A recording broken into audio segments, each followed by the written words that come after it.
Concrete ടൈലുകൾ വിരിക്കാൻ road കുത്തിപ്പൊളിച്ചിട്ടിട്ട് മാസങ്ങളായിട്ടും നടപടിയില്ല. Ayakkad ഐരൂർപ്പാടം Vadakkumbhagam റോഡാണ് ഇത്തരത്തിൽ വെട്ടിപ്പൊളിച്ചിട്ടിരിക്കുന്നത്. പൊടിശല്യം മൂലം പൊറുതിമുട്ടിയിരിക്കുകയാണ് റോഡിന് ഇരുവശവും താമസിക്കുന്നവർ. തദ്ദേശ തെരഞ്ഞെടുപ്പിന് 2 ആഴ്ച മുൻപാണ് ഇക്കാണുന്ന റോഡ് ടൈൽ വിരിക്കുന്നതിനായി പൊളിച്ചത്.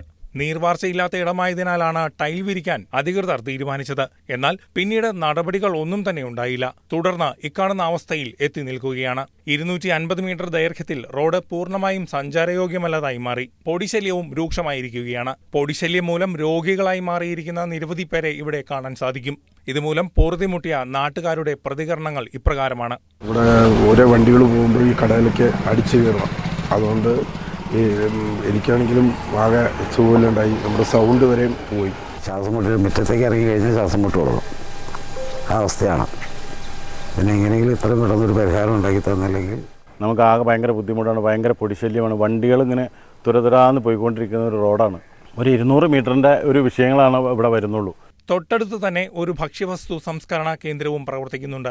ഇതിന്റെ പ്രവർത്തനങ്ങളെയും പൊടിശല്യം പ്രതികൂലമായി ബാധിച്ചു തുടങ്ങി. ശ്വാസമുട്ടുള്ള അമ്മച്ചിയുടെ വീട്ടില് രോഗികളായിട്ട് ഒത്തിരി പേരുണ്ട്. വീട്ടിൽ ഞങ്ങളൊരു 5-8 കുടുംബമാണ് ഈ റോഡിന്റെ ഈ സൈഡിൽ കൂടെ ഉള്ളത്. 2 ഫുഡ് കമ്പനികളുണ്ട്, അതിലൊത്തിരി സ്റ്റാഫുണ്ട്. അവർക്കൊക്കെ അലർജി തുമ്മലൊക്കെയാണ് ഇവിടെ. റോഡിന്റെ ഒരു ഭാഗം ടാറിംഗ് ചെയ്തിട്ടുണ്ട്. ഇതിന്റെ തുക സർക്കാരിൽ നിന്നും അനുവദിച്ചു കിട്ടിയാൽ മാത്രമേ ടൈൽ വിരിക്കുന്ന പ്രവർത്തനങ്ങൾ തുടരാൻ കഴിയൂ എന്നാണ് അധികൃതരുടെ പക്ഷം. ഇതേ സ്ഥിതി തുടർന്നാൽ പ്രക്ഷോഭ പരിപാടികളുമായി മുന്നോട്ടു പോകുമെന്നാണ് നാട്ടുകാരുടെ മുന്നറിയിപ്പ്. News desk KCV news.